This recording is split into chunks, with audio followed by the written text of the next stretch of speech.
Financement, le crédit sur le lieu de vente a de beaux jours devant lui. L'année 2011 a confirmé la solidité du crédit sur le lieu de vente, le crédit retail, comme on l'appelle dans le jargon des financeurs, plus 2,2%, c'est ce que déclare l'Association des sociétés financières. Nous sommes avec vous, Jean-Marie Thierry, bonjour. Bonjour Emmanuel. Vous êtes responsable de Viaxel, spécialisé dans le crédit automobile et les assurances périphériques, très importantes au sein du groupe Crédit Agricole Consumer Finance. Absolument. Alors, plus 2,2%, est-ce encore un grand cru pour vous? 2,2%, c'est bien, puisque en fait, on aurait pu avoir pire, notamment parce que l'année était très déséquilibrée, entre un premier semestre sur lequel on était plutôt de l'ordre de plus 6, plus 7, et puis un deuxième semestre qui là par contre était la limite du négatif. Donc ça se termine par un 2%, c'est bien. Alors, et je vais même un petit peu plus loin, on a l'impression qu'on est sur une pente un peu savonneuse aujourd'hui, parce que si on regarde les trimestres au sein de l'ASF, on s'aperçoit que le premier c'était plus 19,3, et qu'ensuite on a descendu des crescendo avec un mois de décembre à moins 7,6. Est-ce que c'est une mauvaise augure ?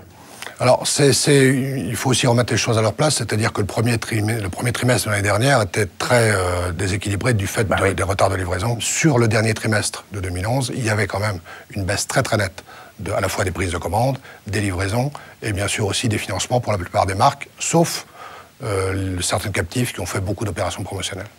Voilà, ça a été un des facteurs importants sur toute l'année 2011, d'ailleurs comme en 2010, mais je crois encore plus en 2011, la part des taux promotionnels au sein des captifs qui a dépassé parfois 50%, comme chez VV Bank. Ça vous a posé problème ? Oui, bien sûr, ça pose toujours des problèmes, à partir du moment où il y a des budgets très importants qui sont mis sur le financement.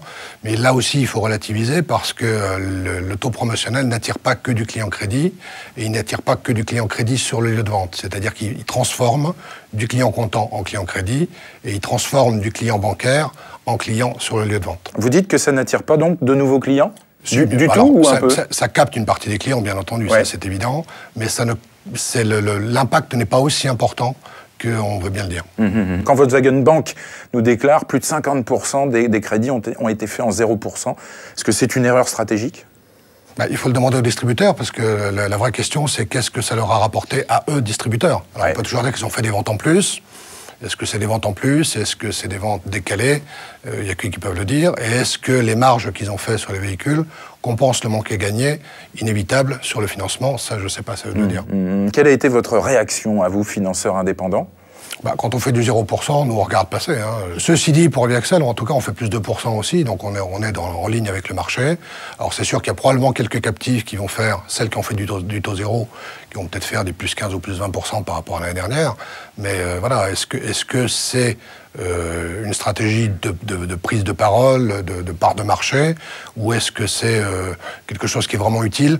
Bon, je penserais plutôt pour la première solution. Donc vous considérez que ce n'est pas vraiment utile en réalité?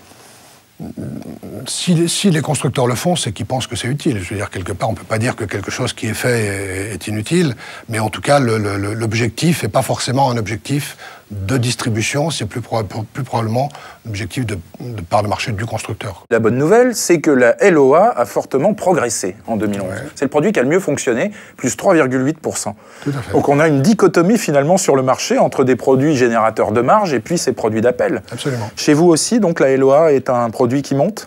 Oui, la LOA est un produit qui monte. Il faut dire qu'on a beaucoup perdu en 2011 donc et en 2010. Donc on a voulu remonter sur 2011 ce produit-là. Donc il y avait une volonté stratégique de notre part de reprendre des parts de marché sur ce produit. Il y a également tout le phénomène de la LOA ballon, qui bien sûr joue à fond. Ou la location avec promesse de vente. Location oui, location avec promesse de vente, mais avec une valeur résiduelle relativement importante au bout de 2, 3 ou 4 ans. Avec là aussi des points d'attention pour nous qui sont importants parce que les valeurs résiduelles, c'est bien, mais il ne faut pas trop jouer avec quand même. Alors, réaction, messieurs, autour de la table. Pascal Beaufour et Jean Hébert, Autonovéo, donc vous êtes devenus des distributeurs multimarques en quelque sorte. Comment réagissez-vous, le financement, levier fondamental, comment allez-vous le traiter? C'est très intéressant ce que monsieur Thierry, nous on remarque vraiment les mêmes choses. Bon, on a un partenariat avec le groupe Caisse d'Épargne pour tout ce qui est LOA. Ça représente actuellement 30 à 40% de nos ventes, donc c'est pas mal. C'est aussi notre positionnement.